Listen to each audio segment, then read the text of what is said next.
ओम शांति।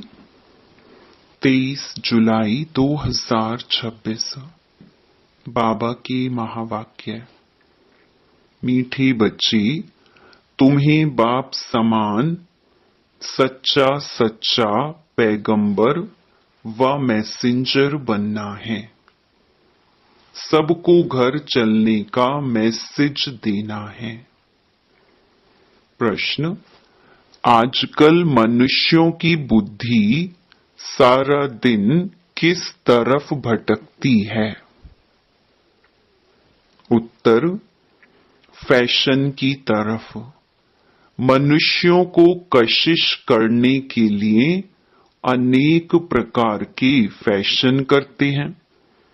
यह फैशन चित्रों से ही सीखे हैं। समझते हैं पार्वती भी ऐसे फैशन करती थी, बाल आदि बनाती थी। बाबा कहते, तुम बच्चों को इस पतित दुनिया में फैशन नहीं करना है। तुम्हें तो मैं ऐसी दुनिया में ले चलता हूं जहां नेचुरल सुंदरता रहती है। फैशन की दरकार नहीं। गीत: तुम ही हो माता पिता तुम ही हो। ओम शांति। बच्चों ने गीत सुना। जब महिमा गाते हैं तो बुद्धि ऊपर चली जाती है। आत्मा ही बाप को कहती है, वही खिवैया है, पतित पावन है, अथवा सच्चा सच्चा मैसेंजर है। बाप आकर आत्माओं को मैसेज देते हैं और जिसको मैसेंजर व पैगंबर कहते हैं, कोई छोटे व बड़े होते हैं। वास्तव में वह मैसेज व पैगाम देते नहीं हैं। यह तो झूठी महिमा कर दी है। बच्चे समझते हैं सिवाय एक के इस मनुष्य सृष्टि पर और किसकी महिमा नहीं है। सबसे जास्ती महिमा इन लक्ष्मी नारायण की है, क्योंकि यह है नई दुनिया के मालिक। सो भी भारतवासी जानते हैं। दुनिया वाले सिर्फ इतना जानते हैं कि भारत प्राचीन देश है। भारत में ही गॉड गॉडेस का राज्य था। श्री कृष्ण को भी गॉड कह देते हैं। भारतवासी इन्हों को भगवान भगवती कहते हैं। परंतु यह किसको पता नहीं है कि यह भगवान भगवती सतयुग में राज्य करते हैं। भगवान ने गॉड गॉडेस का राज्य स्थापन किया। बुद्धि भी कहती है, हम भगवान के बच्चे हैं तो हम भी भगवान भगवती होने चाहिए। सब एक के बच्चे हैं ना, परंतु भगवान भगवती कह नहीं सकते। उन्हों को कहती हैं देवी देवताएं। यह सब बातें बाप बैठ समझाते हैं। भारतवासी कहेंगे कि हम भारतवासी पहले नई दुनिया में थे। नई दुनिया को तो सब चाहते हैं। बापूजी भी नई दुनिया, नया राम राज्य चाहते थे, परंतु राम राज्य का अर्थ बिल्कुल ही नहीं समझते। आजकल मनुष्यों को अपना अहंकार कितना है। कलयुग में है पत्थर बुद्धि, सतयुग में है पारस बुद्धि। परंतु यह किसको समझ नहीं है। भारत ही सतयुग में पारस बुद्धि था। अब भारत कलयुग में पत्थर बुद्धि है। मनुष्य तो इनको ही स्वर्ग समझते हैं। कहेंगे स्वर्ग में विमान थे, बड़ी बड़ी महल थे। वह तो सब अभी है। साइंस कितनी वृद्धि को पाई हुई है, कितना सुख है, फैशन आदि कितना है। बुद्धि सारा दिन फैशन पिछाड़ी ही रहती है। आर्टिफिशियल सुंदर बनने के लिए बाल आदि कैसे बनाते हैं, कितना खर्चा करते हैं, ये सब फैशन निकला है चित्रों से। समझते हैं पार्वती मिसल हम बाल आदि बनाते हैं, यह सब कशिश करने के लिए ही बनाते हैं। आगे पारसी लोगों की स्त्रियां मुंह पर काली जाली पहनती थीं कि कोई देखकर आशिक ना हो जाए। इसको कहा जाता है पतित दुनिया। गाते हैं तुम ही हो माता पिता तुम ही हो, परंतु यह किसको कहना चाहिए, मात पिता कौन है यह भी नहीं जानते। मात पिता ने जरूर वर्षा दिया होगा, बाप ने तुम बच्चों को सुख का वर्षा दिया था। कहते भी हैं बाबा हम तो आप बिगर और किसी से नहीं सुनेंगे। अभी तुम जानते हो शिव बाबा की महिमा गाई जाती है। ब्रह्मा की आत्मा भी खुद कहती है हम सो पावन थे, अब पतित बने हैं। ब्रह्मा के बच्चे भी ऐसे कहेंगे, हम ब्रह्मा कुमार कुमारियां सो देवी देवता फिर 84 जन्मों के अंत में पतित बने हैं। जो नंबर 1 पावन वह नंबर 1 पतित। जैसे बाप वैसे बच्चे, यह खुद भी कहते हैं, शिव बाबा भी कहते हैं मैं आता हूं इनके बहुत जन्मों के अंत में। जो पहले नंबर में पूज्य लक्ष्मी नारायण की डायनेस्टी में थे, अब है संगम, तुम कलयुग में थे, अब संगम युगी बने हो। बाप संगम पर ही आते हैं, ड्रामा अनुसार बच्चे भी वृद्धि को पाते हैं। अब बच्चों को ज्ञान तो मिला है, हम सो देवता थे फिर क्षत्रिय वैश्य शूद्र बने हैं। सारे चक्कर को अच्छी रीति तुम जानते हो, यह तो बहुत सहज है। हमने 84 जन्म लिए, कईयों की बुद्धि में यह भी नहीं बैठता है। स्टूडेंट में नंबर वार तो होते ही हैं, राइट से लेकर शुरू करते हैं, first class, second class, third class. बच्चियां खुद भी कहती हैं हमारी थर्ड क्लास बुद्धि है, हम किसको समझा नहीं सकती। दिल तो बहुत होती है परंतु बोल नहीं सकते। बाबा क्या करें, यह हुआ अपने कर्मों का हिसाब किताब। अब बाप कहते हैं मैं तुमको कर्म अकर्म विकर्म की गति का ज्ञान सुनाता हूं। कर्म करना है यह तो तुम बच्चे जानते हो, थर्ड क्लास बुद्धि वाले इन बातों को समझ ना सके। यह है ही रावण राज्य, परंतु यह किसको पता नहीं। रावण राज्य में मनुष्य तो विकर्म ही करेंगे तो नीचे ही गिरेंगे। गुरु किया ही जाता है दुख की दुनिया में, सदगति के लिए ही गुरु करते हैं कि मुक्ति में ले जाए। वह है निर्वाण धाम, वाणी से परे स्थान। मनुष्य अपने को वानप्रस्थी कहते हैं, वह तो कहने मात्र है। वानप्रस्थियों की भी सभा होती है, सब कुछ मिल्कियत आदि बच्चों को देकर गुरु के पास जाकर बैठते हैं। खान पान आदि तो जरूर बच्चे ही देंगे, परंतु वानप्रस्थ का अर्थ कोई भी नहीं समझते हैं। किसी की बुद्धि में यह नहीं आता कि हमको निर्वाण धाम में जाना है, अपने घर में जाना है। वह कोई घर नहीं समझते हैं, वह तो समझते हैं ज्योति ज्योत में समा जाएंगे। निर्वाण धाम तो रहने का स्थान है।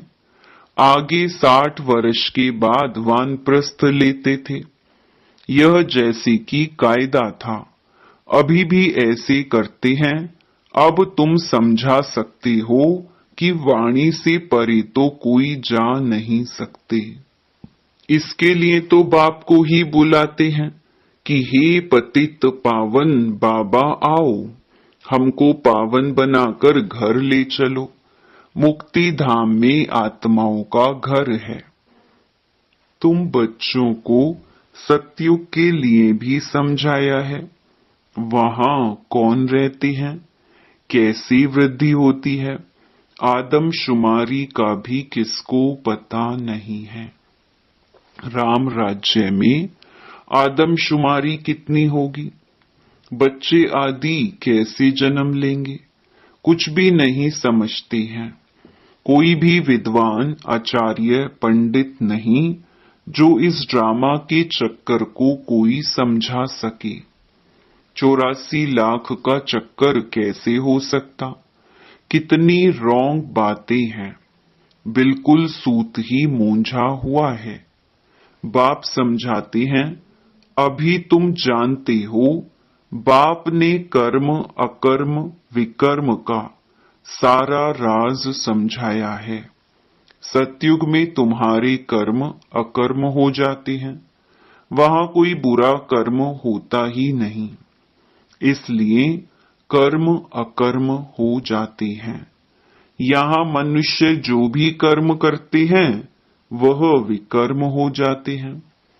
अभी तुम बच्चे जानते हो हम छोटे बड़े सबकी सारी दुनिया की वानप्रस्थ अवस्था है।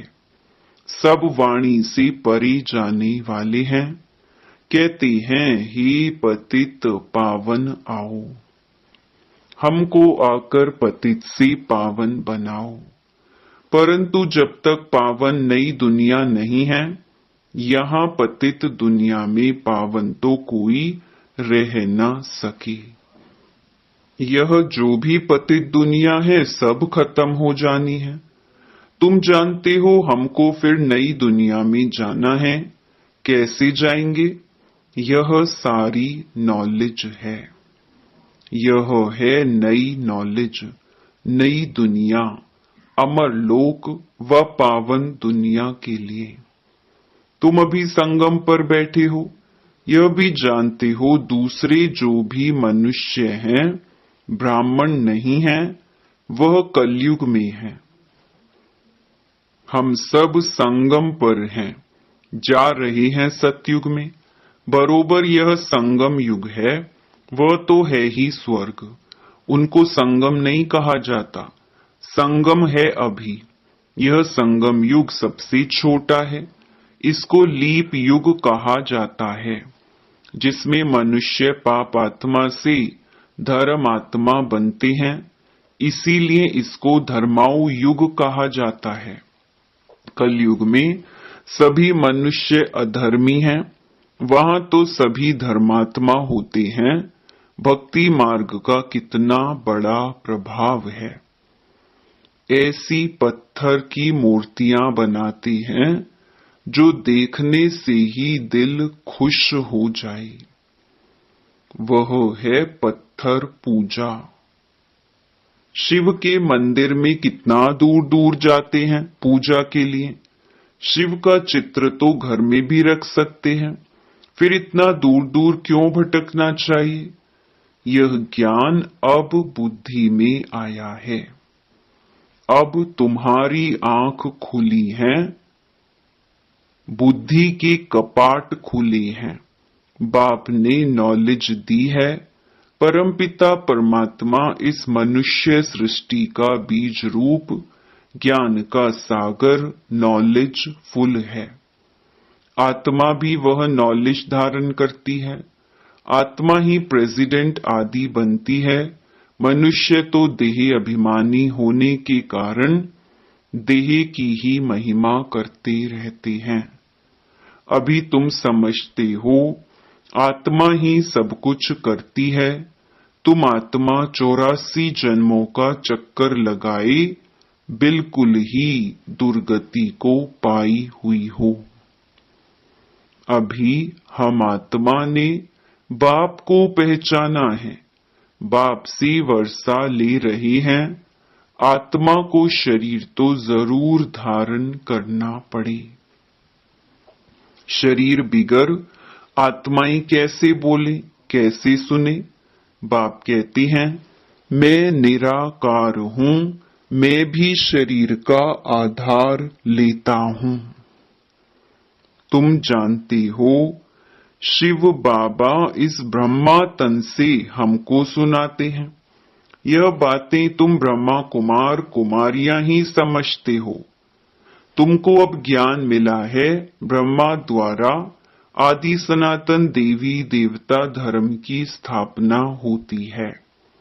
वही बाप राजयोग सिखा रहे हैं, इसमें मूंझने की बात ही नहीं। शिव बाबा हमको समझाते हैं, फिर हम औरों को समझाते हैं। हमको भी सुनाने वाला शिव बाबा ही है। अभी तुम कहेंगे हम पतित से पावन बन रहे हैं। बाप समझाते हैं, यह है ही पतित दुनिया, रावण का राज्य है ना। रावण पाप आत्मा बनाते हैं, यह और कोई भी नहीं जानते हैं। भल रावण की एफिजी जलाते हैं, परंतु कुछ भी समझते नहीं है। सीता को रावण ले गया, यह किया। कितनी कथाएं बैठ लिखी हैं, जब बैठकर सुनते हैं तो रो लेते हैं। वह हैं सब दंत कथाएं। बाबा हमको विक्रमाजीत बनाने लिए समझाते हैं। कहते हैं, माम एकम याद करो, कहां भी बुद्धि नहीं लगाओ। शिव बाबा ने हमको अपना परिचय दिया है। पतित पावन बाप आकर अपना परिचय देते हैं। अब तुम समझते हो कितना मीठा बाबा है, जो हमको स्वर्ग का मालिक बना रहे हैं।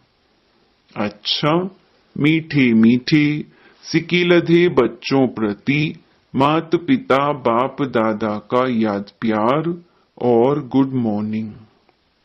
रूहानी बाप की रूहानी बच्चों को नमस्ते। धारणा के लिए मुख्य सार। पहला, कर्म अकर्म और विकर्म की गति को जान श्रेष्ठ कर्म करने हैं। ज्ञान दान कर धर्मात्मा बनना है। दूसरा, यह वानप्रस्थ अवस्था है। इन अंतिम घड़ियों में पावन बनकर पावन दुनिया में जाना है। पावन बनने का मैसेज सबको देना है।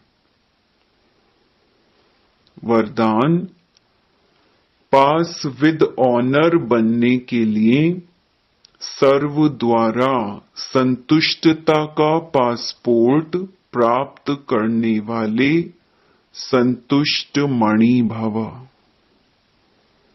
जो बच्चे अपने आप से, अपने पुरुषार्थ व सर्विस से, ब्राह्मण परिवार के संपर्क से सदा संतुष्ट रहते हैं, उन्हें ही संतुष्ट मणि कहा जाता है। सर्व आत्माओं के संपर्क में अपने को संतुष्ट रखना व सर्व को संतुष्ट करना, इसमें जो विजयी बनते हैं वही विजय माला में आते हैं। पास विद ऑनर बनने के लिए सर्व द्वारा संतुष्टता का पासपोर्ट मिलना चाहिए। यह पासपोर्ट लेने के लिए सिर्फ सहन करने व समाने की शक्ति धारण करो। स्लोगन, रहम दिल बन, सेवा द्वारा निराश और थकी हुई आत्माओं को सहारा दो। ये व्यक्त इशारे ज्वाला स्वरूप स्थिति में रहे शक्तिशाली याद का अनुभव करो। पावरफुल याद के लिए सच्चे दिल का प्यार चाहिए। सच्ची दिल वाले सेकंड में बिंदु बन बिंदु स्वरूप बाप को याद कर सकते हैं। सच्ची दिल वाले सच्चे साहिब को राजी करने के कारण बाप की विशेष दुआएं प्राप्त करते हैं, जिससे सहज ही एक संकल्प में स्थित हो ज्वाला रूप की याद का अनुभव कर सकते हैं। पावरफुल वाइब्रेशन फैला सकते हैं। सच्चाई की शक्ति के कारण दिमाग भी समय पर युक्ति युक्त यथार्थ कार्य कराता है। कोई भी उल्टा कार्य हो नहीं सकता। अच्छा, ओम शांति।